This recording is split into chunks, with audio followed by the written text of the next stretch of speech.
Updates for Dragon Age. They released a spec sheet for what to expect from Dragon Age.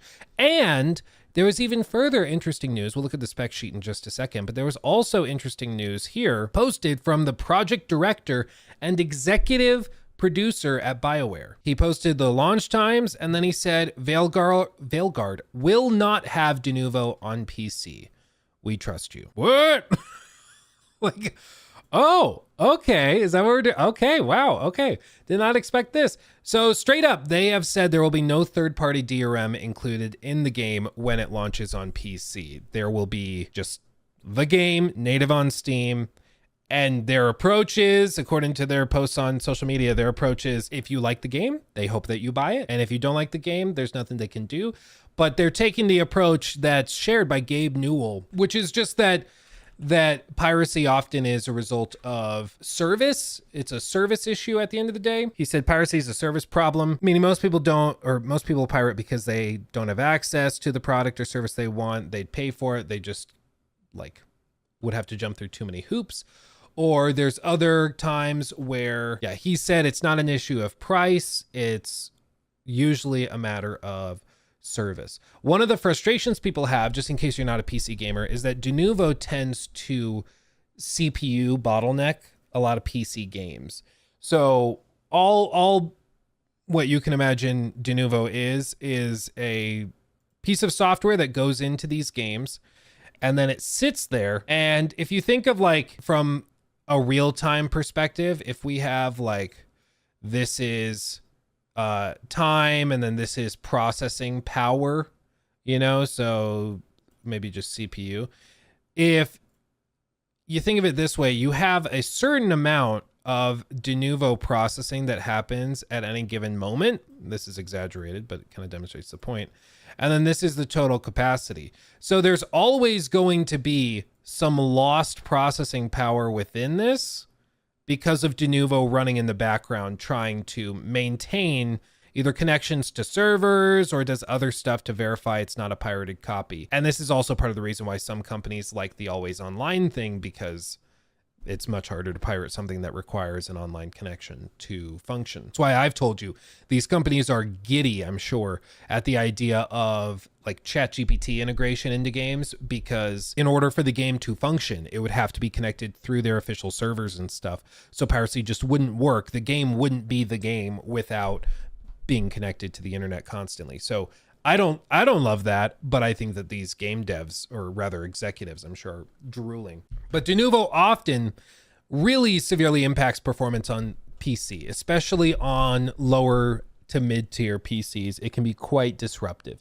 There's also other artifacts where there's some games have problems with stuttering. Some games have problems with all sorts of stuff whenever de novo or similar tools are implemented. So this is a pretty surprising move, to say the very least, that I wasn't even expecting. I mean, one thing I've given them a lot of credit for, and in many ways, I think Dragon Age the Veilguard is handling this the way Ubisoft should handle all of their stuff.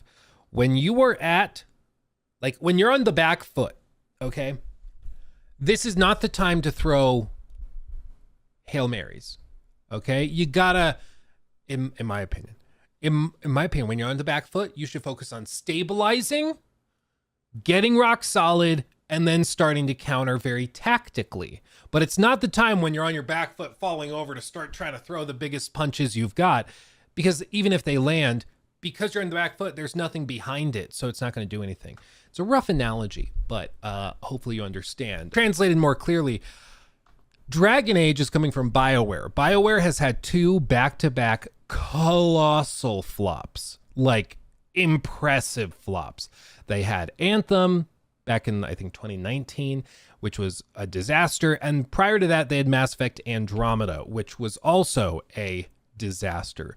So they've had 2 horrible launches. And as a result, their value as a brand, as a studio, the trust they have with gamers is very, very low. And I think rightly so. If you release 2 back-to-back flops, gamers shouldn't trust you. In the same way, if I go to a car dealership and the guy sells me a Honda Civic, I don't know cars, but it sells me a Honda Civic. And then I get in and I start driving away. And then it turns out the tires are flat and the engine has blown valve. I don't know cars. I'm a nerd. I don't know cars. But there's something really wrong with the engine. I take it back to the dealership and he's like, "Oh no, I'm sorry. Well, let me treat you right. Here's a new Honda Civic. You take that home, drive it home. Good for you." I'm like, okay. As long as you're sorry. And he's like, "I'm very sorry. This one, you'll be very happy with this one." I drive that home. Same thing happens. It's broken. It's terrible. It's a disaster. I would not trust that guy. I would not go back to him for my third car. Or if I did, I would be super cautious. I'd be bringing a mechanic with me to inspect the car before I buy it. I'd be so skeptical because they screwed me over twice. And that's kind of the spot where BioWare has found themselves after Andromeda and then Anthem. What seems to have happened is that somebody within BioWare went to EA executives and said, "Listen, we think we have a solid game on our hands, but gamers have so little confidence in us. Even if it reviews well, they won't buy it because they're hesitant because of our recent history. So we need to take the most pro-consumer approach. We need to meet gamers where they are. This is not the time to be greedy. This is not the time to be penny pinching. This is not the time to do that. This is the time for us to just put out a solid game and hope people like it." And EA executives were probably like, "Well, but what about the in-game store? What about DLC day one? What about expansion plans? What about the de novo? What about it launching on our own launcher instead of Steam? Because then we'll get more money per sale." I'm sure EA came back with all of those counters. But to their credit, the guys over at BioWare fought tooth and nail and said, "No, this is what we need to do." And to the credit of EA executives, they've demonstrably accepted those terms and are taking a pro-consumer approach to the game, which is tremendous. Whether you like the look of the game, whether you think that it looks awesome or you're interested in Dragon Age at all, is sort of beside the point. What is the point is that this deserves credit. The fact that they are taking such a pro-consumer approach to the game, that's admirable. And if you want to be taken seriously and if you want to actually make the industry better, you have to hold companies' feet to the fire, certainly when they do bad things, such as having all of their games plagued with, DRM, having in-game stores, day one DLCs, XP boosters, all the stuff that you have come to know and love from these big studios or big publishers. You should hold their feet to the fire in those cases, but you should also praise them and reward them when they do something good. And this is unquestionably good, and they deserve credit for that. In the same way as bringing the game to Steam without tying it to the EA launcher, when you play this game on Steam, you'll hit play and it'll just boot up. None of that EA launcher launches and then you have to log into that and then that launches the game. No, it just plays right on Steam. Some people will be like, "Well, it should have been that way from the beginning." Sure. But it's still a pretty sizable change to go from what they were doing back to this. That's admirable. And notice, Ubisoft has started doing the same thing. Shadows is launching day one on Steam. I don't actually know if that's going to be native to Steam or if it's going to boot up the Ubisoft launcher. I kind of expect it's going to boot up the Ubisoft launcher because I think that's what Odyssey does when you buy it on Steam. I could be mistaken. But either way, time will tell. But I think that this is the thing. When you are in the gamer's bad graces, that is not the time to try and shove in microtransactions and paid cosmetics and all this stuff. That is the time to win them over with the quality of the game, and don't overstep and get greedy beyond that. Just put out the game and hope people love it. And then you can talk about DLC and expansions and stuff like that.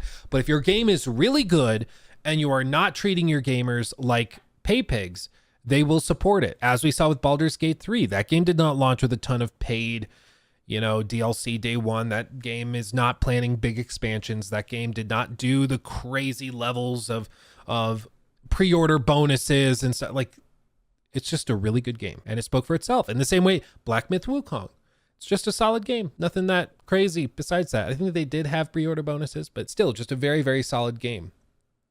Without a ton of extra chaos on the side. So I think this is very, very good to see. And what you're starting to see now is that there's a lot of people who have just decided ahead of time that this game is going to be horrible, and maybe it will be, but they cannot acknowledge that this is a good thing because they've decided that this game is bad. And you should look out for that. Look out online for the guys that are like the rage baiter types who have just decided that this game is horrible and everything associated with it is horrible or woke or whatever. And you'll see that they really struggle to give credit for this, because it's not actually about like fairly evaluating what we are looking at. It's about like staying on your team. It's the same reason why, like in politics, you'll see somebody that like one politician does something really objectively good. Like they could cure cancer, and then the other party would be like, well, they didn't cure all cancer. You know, it's the same kind of thing. Like if you are living that way, it's sad. It's sad. Go touch grass. It's okay. Sometimes you can acknowledge that good things happen, even if it's surprising or coming from a place you did not expect it to come. Still no ass slider though. 0 out of 10. Oh God. 0 out of 10. I did see somebody mention that. They're like, well, there's no ass customization. And so I'm just not that convinced that this is the game for me. I was like, bro, if that's the standard by which you gauge a game's quality, I'm not sure I want to see the games that you like playing. Like if your quality or your decision making on when you buy a game is based on the level of ass customization, I don't know if I could manage seeing what's in your Steam library. It's probably some pretty insane stuff, but anyway. The other part of this is that they issued the PC requirements for the game. And as you can see, Alexander Battaglia from the one and only Digital Foundry commented, this is a great spec sheet. Now, one thing I appreciate, that this really should not be a big deal, but for whatever reason it is, they mention what the average performance expected is. So many games nowadays, for whatever reason, will do a PC requirement sheet where they'll have like minimum recommended and ultra, but they won't tell you what resolution or frame rate they're targeting. Like, what? Okay. Like, I don't know what that means. They also mentioned down here in the notes, AMD CPUs on Windows 11 and AM4 motherboards require AGESA version 2, 1.2.0.7 or newer. I will translate this. I won't. I have no idea what that means. Can somebody in chat explain what AGESA V2 is? Is that just the firmware or the BIOS? Like they need a BIOS update? Is that what that means? Okay, it is the BIOS. Okay. So yeah, just update your BIOS to make sure you're good. But ray tracing selective enables ray tracing features in specific areas that can best take advantage of the feature. Okay, so just the recommended ray tracing features. This is also pretty standard. There's some ray tracing that is massively impactful to performance, but that doesn't really lead to much of a visual change. It's just like, technically, the resolution of the reflections is full scale resolution ray tracing instead of half. You can't really notice with your naked eye, but if you zoomed in 5 times, you'd be able to tell. So they're just saying the selective is when it's chosen carefully, not based on just turning everything to the max. And then average performance estimates include use of optional upscaling. So presumably DLSS or something like that. So these numbers do include that. Which with ray tracing stuff is to be expected. I mean, you kind of need it. Yeah, like you see the levels of brain rot. It's a PC spec sheet. And the guy is like, woke ass game. It's so stupid to me, dude. It's just like, oh man, you might as well have a hat with one of those fans on the top at this point. It's like there's nothing of value to be found in these conversations anymore. But let's see, minimum 1080p 30 on low. They're saying that can run with 16 gigs of RAM on a 970. That's got it. When was the 970 out? GTX. That was before RTX. That was the GTX 970. That launched. Wow, it's $70. 50 to $70 on eBay. I remember when that was like the shiz. Like if you had that card, you were baller. I'm old enough to remember that. I remember watching, this is going to really date me. I remember watching a video with Boogie 2988 before he went totally insane and became a full-on lolcow. But I remember watching a video of him talking about his brand new gaming PC. This was like, I think probably 2014, because I think he had just won Gamer of the Year at the Game Awards when they still did that. Yeah, let me smell your breath, you Mountain Dew drink a bitch. Yeah, exactly. That's the era. And he had 970s in SLI, and I thought that was so freaking badass. I was like, he's living the dream. SLI 970s. What more could you possibly want? And now that's like, you know, it's a very old card. That's just, it's very fun to me. So anyway, that's beside the point. Yeah, my tipples. Dude, the funeral. I just watched the funeral thing they did for Wings. That was so freaking funny. He's like, oh no, the toxicology report came in. Wings' blood was 10% Pepsi and 90% bitch. It's so funny. It was so good. Oh, anyway, if you don't know what I'm talking about, I'm sorry. It's a whole other thing. We could that's a wormhole to dive in, or a rabbit hole. Ray tracing off 1080p 60 or 1440p 30 on high settings. They're achieving that with a 2070. On ultra, they can do 4K at 60 at ultra settings. And you can see they're targeting like 4080s to achieve that if you want to do 4K at 60 on ultra. If you want ray tracing on, they can do 4K 30 or 1440p 60 from, and I'm wondering, I think this would be 1440p post upscaling is what they're referring to. So it's not rendering at that, it would be rendering even lower, but you can see with that, they're recommending a 3080. Ray tracing on, they recommend for 1440p 30. They are recommending a 3080 for that as well. The only real gap is, there's not really a gap. It's just, you can basically choose between 1440p 60 with selective ray tracing, or you can have the frame rate for everything to be turned on. And then ray tracing on and ultra at 30 FPS, they're telling you need like a 4080 to achieve that with 12 gigs of VRAM.